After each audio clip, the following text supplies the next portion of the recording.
You really are my angel, Olivia. Thanks for the big gift. That was the message I received at 7 a.m. on a Monday morning. A message from my own sister, the one I used to give my breakfast to when we were kids, the one I once shared my bank account with so she could buy diapers and formula for her baby. I didn't understand what she meant until my inbox started flooding with emails from a bank I'd never opened an account with. Confirmation of a $67,500 loan under your name. Felt like my world collapsed. Not because of the massive amount, but because it came from someone I had always believed was family. And I had no idea that this was only the beginning of a year-long nightmare. It all started on a regular morning like any other. I, Olivia Hartley, 32 years old, a freelance marketing specialist living in Columbus, Ohio, had just poured myself a second cup of coffee when my phone buzzed. A message from my sister, Melissa. She wrote, "You really are my angel, Olivia. Thanks for the big gift." I frowned. No birthday, no Christmas. No reason at all for her to be thanking me for any gift. Not even a minute later, my phone buzzed again. This time it was an email from First Alliance Credit Union. Subject: Your personal loan of $67,500 has been approved. I nearly spilled my coffee. My head spun. I had never applied for a loan. Never even spoken to this bank. And I was absolutely certain I hadn't signed any paperwork. I quickly checked my email, then logged into the bank account using the details they provided. My name spelled correctly. Social security number matched. Address was the apartment I was currently renting. And worst of all, a signature that looked exactly like mine in the file. But I knew without a doubt that it wasn't mine. I immediately called Melissa. 5 rings. Then she answered with a casual tone. "Oh, hey Olivia. I guess you've seen it now, huh?" I was speechless. "Melissa, what the hell did you just do?" She laughed. "I just borrowed it, that's all. You're always helping me. And you're doing well, right? 60 grand isn't a huge deal for you, is it?" I went numb. "You forged my signature." "Oh, don't act like I murdered someone. I'll pay it back." That sentence, "I'll pay it back," kept echoing in my head like a slap to the trust I'd always had in her. I paused for a moment, then asked, "How exactly do you plan to pay it back?" Silence. A long, strange silence. Then Melissa spoke softly, almost mumbling. "I'm turning my life around, Olivia. I need a fresh start. This loan will help me leave this place. Start over in Arizona." That's when it hit me. She didn't just borrow the money. She was running away, with a debt in my name. "What you did is illegal," I said, my voice shaking with anger. Melissa remained calm. "Oh, come on. We're family. You're not really gonna call the cops, are you?" Hung up. My hands were trembling. My heart pounded in my chest. That's when I knew. No one can hurt you more deeply than your own family. I sat frozen in my chair, the computer screen still displaying the loan contract with my name on it, and that forged signature mocking the blind trust I'd carried for years. The initial anger quickly gave way to humiliation. I, someone always careful with money, never once in credit card debt, was now saddled with nearly $70,000 of debt, thanks to my own sister. It wasn't just the money that hurt. It was the broken promise from our childhood. "I'll always protect you, Olivia," turning out to be nothing more than a mask for her selfishness. Called the bank. They confirmed that all documents had been signed in person at a branch in Cincinnati, where Melissa lived. I lived in Columbus, more than a 2-hour drive away. Clearly I had never been there. But the bank said, "If you want to file a fraud complaint, you'll need to submit an official police report." I hung up, my palms slick with sweat. Report her to the police. Drag my own sister into court. I knew that could ruin her life. And that of my 10-year-old nephew, who I often picked up for weekend visits. But if I did nothing, I'd be stuck with a debt that wasn't mine. And Melissa would go on living like there were no consequences. That night I couldn't sleep. I dug through every document, email, and bank statement from the past year. At 2 a.m. I found the first thing that made my blood run cold. 3 months ago, a new credit card had been opened in my name, something I'd never known about. The statement showed purchases at a furniture store in Cincinnati, a car dealership, and several high-end cosmetic stores. I began to realize the $67,500 loan wasn't the first incident. It was just the final blow in a series of times Melissa had quietly and systematically used my identity. The next morning I started calling other banks. With each call, the shock deepened. Some institutions had already rejected loan applications under my name due to unclear credit history. Meaning, Melissa had probably tried to open even more accounts and failed. One time, a bank employee even asked, "Are you sure you don't remember visiting our office back in February? We actually have video footage." I asked them to send me the video. A week later I received the file. In the video, it was clearly Melissa, wearing a white blouse, hair tied back, signing documents. She was carrying a copy of my passport, looked like a color photocopy. The video had no sound, but her confident smile gave me chills. I felt like I was looking at a stranger wearing my sister's face. Without guilt, without hesitation. I printed everything. The loan agreement, the credit card statements, the security footage stills. After organizing them neatly into a folder, I took it to a trusted attorney's office, Mr. McAllister, who had helped me buy my first apartment 3 years ago. He listened to my story and flipped through each page. His brow furrowed when he reached the video. "You know," he said, "this is more than enough to press charges for forgery and federal credit fraud.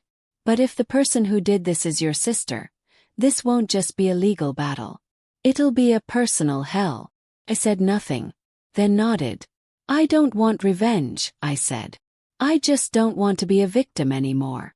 Mr. McAllister nodded in understanding and suggested contacting a private investigator to gather additional evidence in case Melissa tried to deny it. 3 days later, I got the first call from the investigator, a man named Frank Miller with a deep and steady voice. "I just saw your sister withdraw cash from a bank branch using documents under your name.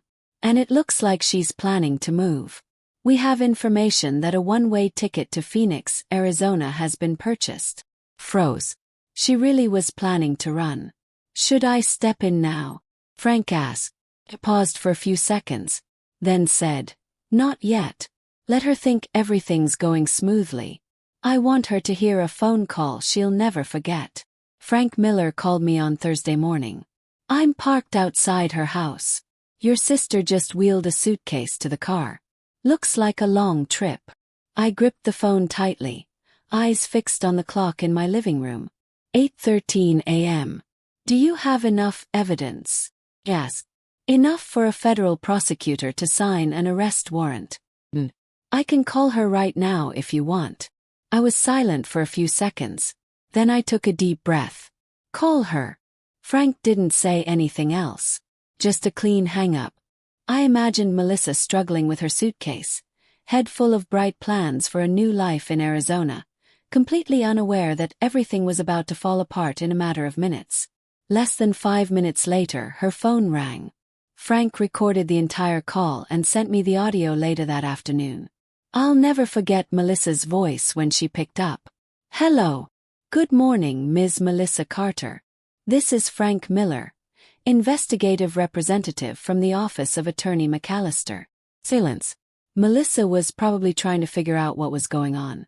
"I'm calling to inform you that you are officially under investigation for identity theft, federal credit fraud, and unauthorized use of financial assets under the name of Olivia Hartley. At this time, you have the right to remain silent and the right to legal counsel." "What?" No, I think you've got the wrong person." "No mistake. We have surveillance footage from the First Alliance branch, loan documents, and evidence of credit card applications from at least 2 other banks under Olivia's name. All of them contain forged signatures and matching fake IDs. I don't understand." Her voice began to tremble. "She's my sister. I wasn't trying to hurt her or anything. You can explain that to the authorities. At this time, the Financial Crimes Division has been notified, and a temporary asset freeze warrant has been signed. If you attempt to leave the state today, it will be considered obstruction of justice." Silence. Then a sharp gasp, followed by the beeping tone. Melissa had hung up. Frank texted me a few minutes later. She's crying. Left the suitcase, went back inside. I'll keep watch. I didn't feel satisfied. There was no joy in it. Only a hollow sense of loss, like I had just let go of something I'd never get back. Not money, but the last fragment of memory I had of a sister who once sat beside me through sleepless nights after our mother died. That afternoon Melissa called me. The first time since I confronted her. I let it ring 4 times. Then answered. Her voice was hoarse. "Olivia." I said nothing. "What did you do to me?" she asked. Still I stayed silent. "You know I didn't have a choice. I was gonna pay it back. I wasn't trying to scam anyone. I just needed a fresh start. A fresh start." I laughed, a cold, sharp sound harsher than anger. "You used my identity. You signed my name. You racked up tens of thousands of dollars in debt. Opened cards, took out loans, planned to leave the state. And you call that just needing a fresh start? They're watching me. You hired someone to follow me." Melissa's voice broke. "How could you do this to your own sister?" "No," I said, enunciating each word. "You did this to yourself." There was a long silence. Then I heard soft sniffles. Melissa was crying. "Can you drop the charges?" she asked quietly. "Please. For Ian. You remember Ian, don't you? He needs his mom." It was only then, that name Ian, my beloved nephew, that made me waver. I didn't want him to lose his mother. But I also couldn't allow myself to be manipulated anymore. Not in the name of family. "You need a lawyer," I replied. "And you need to be ready to face the consequences of what you've done." "I'm not dropping anything." Hung up. Part of me hoped she would understand, would change.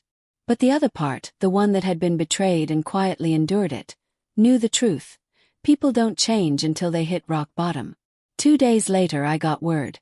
Local police had arrived at Melissa's house with a search warrant and a temporary arrest order for investigation. She didn't resist. Frank said she just sat on the couch, silent. And for the first time in weeks I felt free. But I knew this wasn't the end. News of Melissa's arrest spread faster than I expected. Just 3 hours after the police took her from her house in pajamas and handcuffs, my aunt, Clara, called me from South Carolina. Her voice shook with anger. "Is this true, Olivia? You called the police on your own sister?" I leaned against the kitchen counter, gripping the phone tightly. "I didn't have a choice, Aunt Clara. She used my name to take out tens of thousands in loans. I could lose my credit, my home, my career. But she's blood. Family, Olivia. How could you be so heartless?" I said nothing. She kept going, louder with every word. "I heard it all, crystal clear. You don't know how to forgive. One day you'll regret this. And what about little Ian? He needs his mother." The call ended in fury. And that was just the first. For the rest of the week, I received a flood of messages. From relatives, from people who attended Melissa's wedding, even from people I hadn't spoken to in nearly 10 years. Everyone had the same message. I was cruel, too logical, incapable of putting family above the law. No one asked how many sleepless nights I'd had. No one asked how many forms I'd filled out, how many documents I submitted to protect my identity. No one asked what it felt like to be betrayed by your own sister for months on end. 1 week after her arrest, Melissa was released on bail with the help of a court-appointed attorney. I didn't oppose it. I never wanted her to sit in prison forever. I just wanted her to stop and take responsibility. But what I didn't expect was that Melissa would refuse to plead guilty. Her attorney filed an appeal, claiming that Melissa had no intent to commit fraud, that everything was a result of miscommunication between 2 sisters, and that she believed she had verbal consent from Olivia. I read every line of the defense file my lawyer emailed me. When I finished, all I could do was laugh, a bitter laugh. She still felt no remorse. She was still choosing denial and blaming me. That evening, I invited Frank Miller and attorney McAllister to my home. We held a closed meeting for 3 hours. I made my decision. I would proceed with the lawsuit, no matter how long it took. If Melissa refused to admit what she'd done, then let the court decide. 3 days later, I found a strange envelope in my mailbox. No postmark.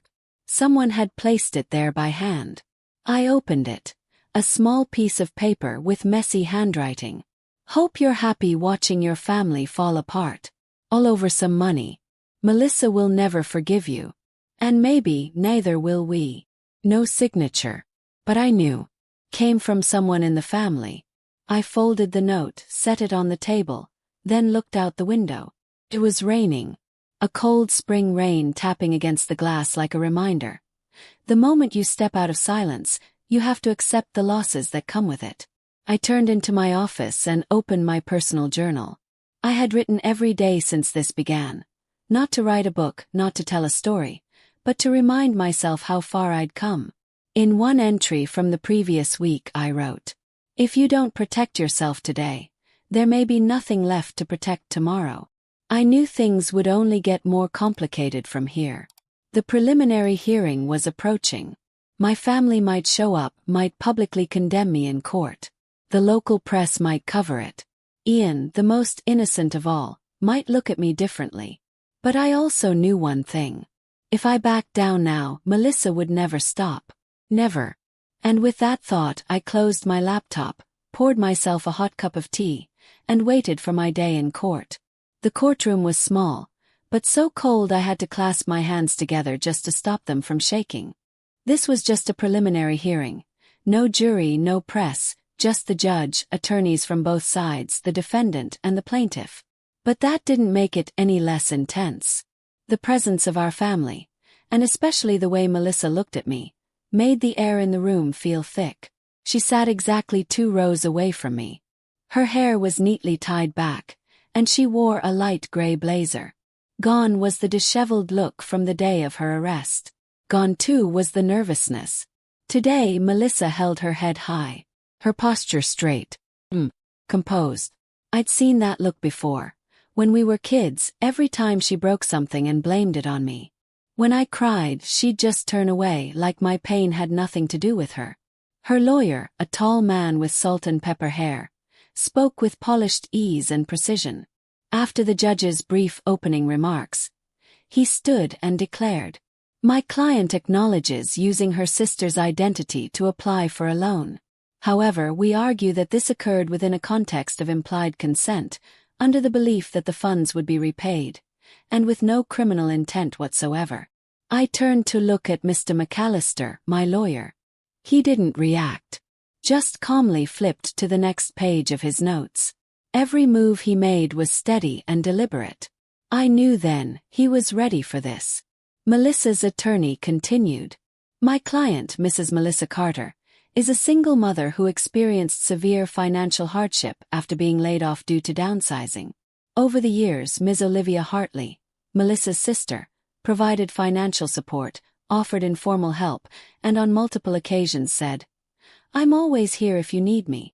That statement, combined with their close relationship, led Melissa to believe she had temporary permission to use her sister's identity in an emergency. I clenched my hands so tightly my fingertips turned white. 'I'm always here if you need me.' Yes, I said that. But not in the twisted way they're spinning it today. Mr. McAllister stood when the judge motioned for the plaintiff's response. "Your Honor," he began, his voice low and clear. "There is nothing in the law that allows someone, even a family member, to use another person's identity to borrow tens of thousands of dollars without written consent. There are no recordings, no text messages, no documents showing Ms. Olivia's approval. Only repeated actions by the defendant, falsifying a signature, unlawfully using personal information, and planning to leave the state. These are not family misunderstandings. They are calculated acts of fraud." No one in the room said a word. Even Melissa looked down at the table. After nearly 3 hours, the judge concluded that there was enough evidence for a formal trial. The court date was set for 6 weeks later. As people stood and began leaving the courtroom, I felt eyes on my back. When I turned, I saw Melissa at the end of the hallway, staring straight at me. She didn't say anything. But the person next to her, none other than Aunt Clara, stepped toward me. Hope you're satisfied, she said coldly. Now the whole family knows. You got what you wanted. I didn't respond. I wasn't here to win. I was here to defend myself. I turned to leave. But I hadn't gotten far when another voice called out from behind. Olivia! Stop. It was Melissa. You think this is over, she said, not loudly but with defiance. You don't know everything. You think you're the only victim. I turned to face her. What are you talking about? Asked. Melissa smirked. Ask Dad. If you dare. Melissa's words echoed in my head all evening, like a tape on loop with no pause button. My father, Gerald Hartley, passed away 4 years ago from heart failure. During his final months, I was the one who took care of him, driving him to the hospital, handling the arrangements, organizing his financial documents. The will was read 2 weeks after the funeral. I remember it clearly. Melissa didn't attend. She said she was taking care of her sick son. In the will, my father left the majority of his assets, including a small house in the suburbs of Dayton and a savings account, to me. Melissa received only a symbolic sum, $5,000. I had always thought it was simple. Our father wanted to leave his estate to the daughter who had taken care of him. But after Melissa's words, a part of me began to wonder. Was there something I didn't know? The next morning, I called the lawyer who had handled my father's will, Helen Brooks, an older woman with a sharp memory. I arranged to meet her at her old office on High Street and brought a copy of the will I had kept. Ms. Brooks flipped through the pages, her eyes scanning the typed lines. I remember this case very well, she said, setting her glasses on the desk. Mr. Gerald came to see me 3 weeks before he passed. He wanted to change his will. Before that, the estate had been split evenly between both daughters. But this time he said, I want everything to go to Olivia. She never left my side. He nodded. And, did Melissa know about the original version? She absolutely did, she replied. She signed to acknowledge receipt of the first copy back in 2012. But I never saw her again after that. I just have one more question, I said, trying to keep my voice steady.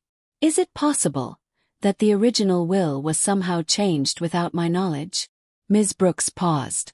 Only if there's a forged document or a newer will that hasn't been filed with the court, she said. But if you want to be sure, I can review the notarized records and cross-check with the asset filings to confirm there were no unauthorized changes. He nodded. Please do. A week later, I received an email from her office. I opened the attachment, read line by line, and my heart sank. 4 months before he died, my father had filed a handwritten will with the county office. In that version, he split the estate evenly. 50% to me, 50% to Melissa. But it hadn't been drafted by Ms. Brooks, wasn't notarized, and wasn't referenced in any legal records kept at the law office. I immediately drove to the county office to see it for myself. The paper was thin, slightly crumpled. The handwriting resembled my father's, but there were no witness signatures and no official notary seal. Does this have any legal standing? I asked the records manager.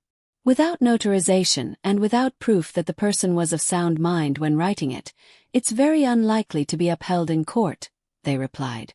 The court has already recognized the formal will you submitted. I left the building in a daze. Melissa had known about this. And I was certain.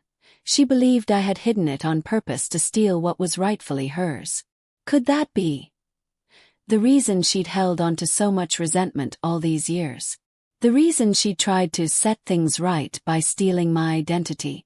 That night I called Frank Miller. I want you to look deeper, I said. I want to know who filed that handwritten will. And when? Frank called me back 2 days later. His voice was lower, more serious than usual. The handwritten will was submitted by a man named David Lindell. He was Melissa's ex-boyfriend. Used to work at the county records office, until he got dismissed for violating document handling procedures. I nearly dropped the phone. Are you sure? I'm sure. And there's one more thing. Frank paused, then continued. Melissa transferred money to David Lindell 3 times in the same month that will was filed, totaling nearly $7,000. I went silent. Melissa didn't just steal my identity. She may have forged a will to reclaim what she believed was stolen from her. Maybe in her eyes I betrayed her first, even if that was never the truth. I couldn't sleep for 3 nights after Frank's call. My mind was full of unanswered questions. There was no doubt that Melissa was wrong. But beneath the layers of forgery and fraud was a seed of resentment I'd never known she carried. A wound that had festered since the will was changed, since our father left everything to me, since the day she felt abandoned. I didn't write the will. I didn't control our father's decisions.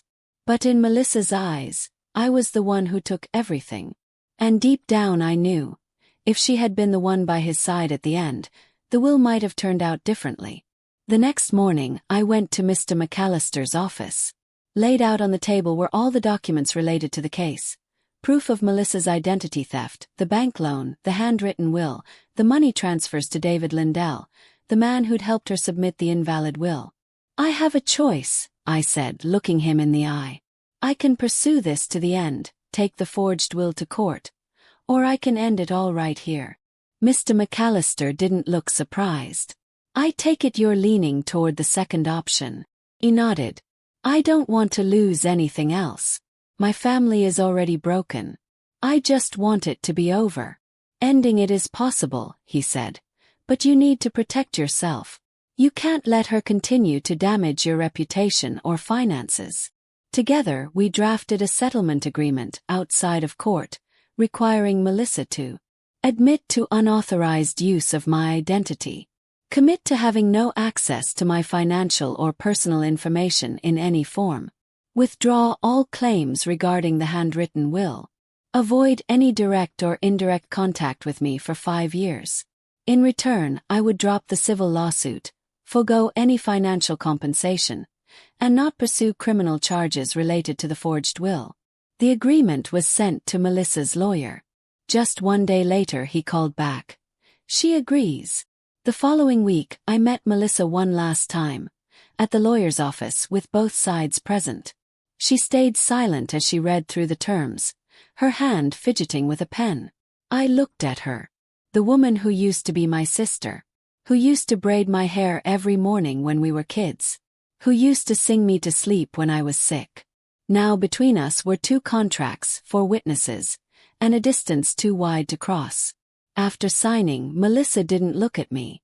She only said quietly, just loud enough for me to hear, "You know, Olivia, I never hated you. I just felt like I was never chosen." I didn't respond. Because I knew, no matter what I said, it wouldn't change the years she'd felt like an outsider in her own family. We left the office in opposite directions. And that was the last time I ever saw Melissa. 3 months later, I received a small package in the mail. No return address. Inside was an old leather-bound journal, worn at the edges, and a folded note. It was in my father's handwriting. To both my daughters. If you're reading this, it means I'm gone. I know I wasn't perfect. I was wrong not to bring you both together before I left. But I believe each of you will find your own path. And if you can forgive, do it. Not because the other deserves it, but because you deserve peace. I held the journal to my chest. In the end, I didn't choose forgiveness because Melissa deserved it. I chose forgiveness because I couldn't live the rest of my life carrying hate. This story is an emotional journey filled with a complex tension between family ties and justice. Listeners can't help but feel conflicted as Olivia is forced to take her sister to court, not out of hatred, but to protect herself from a deep betrayal. Every detail is skillfully told, tense yet deeply human, showcasing the strength of a woman who chooses to face pain and forgive in order to reclaim her peace. This isn't just a story about fraud. It's a lesson about the limits of trust. Do you think Olivia did the right thing, or was she too harsh on her sister? Share your thoughts below. And don't forget to follow the channel for more gripping, emotional stories about family, betrayal, and the choice between forgiveness and justice.